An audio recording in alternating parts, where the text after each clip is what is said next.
There's a promise that's written on a napkin at the end of season 3 of the Netflix show. And we had to make good on that promise. And then we had to hit it with a hammer. Yeah. And I think that's what the fans want, too. It's what we want as fans. Yeah. There's people you want to see together, you know?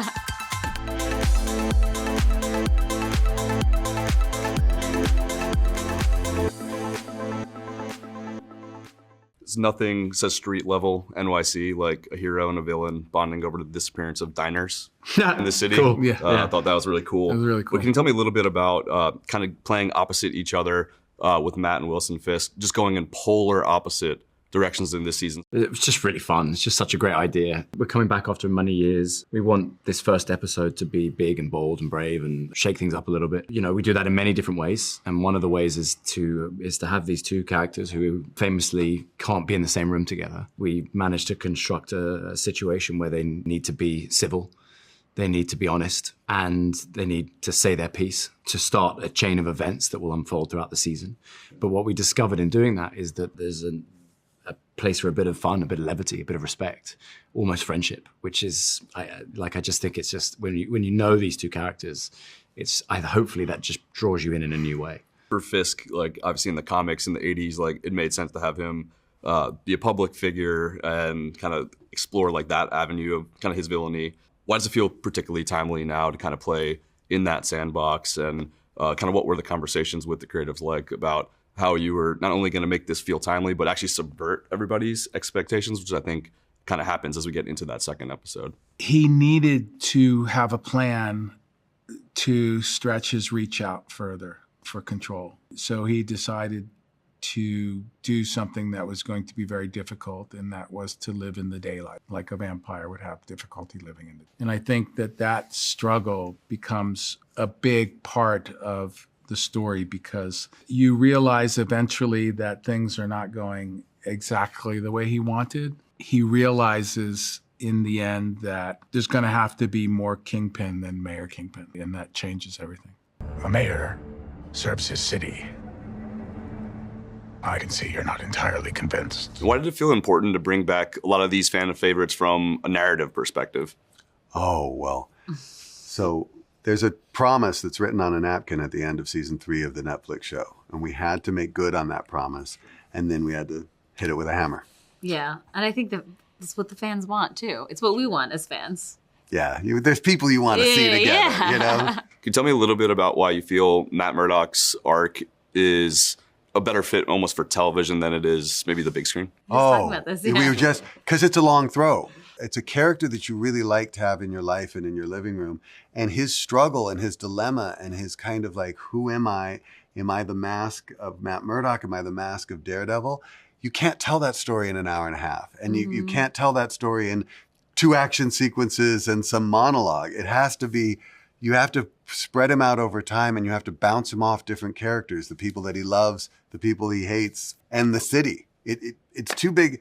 They've been telling the story now 61 years, yes. And it hasn't run out of gas yet. It's the drama. It's the drama of long-form storytelling. It's the drama of comics. It's what we love to see. We want to know if he's going to win, if he's going to lose, if he's going to cry, if he's going to get hurt. And guess what? It keeps happening in a cycle, and I think you just want to stay with him. You just want to be with him and see what happens next. Let's talk about those first 15 minutes, because we have a fight scene that I think goes in the pantheon of great Daredevil fight scenes. Get out. Yeah.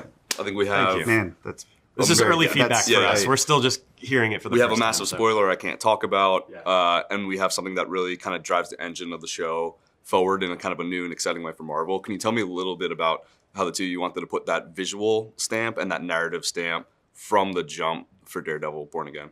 One of the primary characteristics of Matt Murdock Daredevil that makes him unique as a mass vigilante is his spirituality, right? We wanted this oneer because of where we're going to end up, that we're going to end up in a place that's going to turn his universe upside down, and the thing, probably like the thing that would shake his faith more than anything else in his life, and that the camera feels like it's an omniscient force just moving towards that, an angel or demon or Lovecraftian, whatever, just moving back without, and like it doesn't care about him.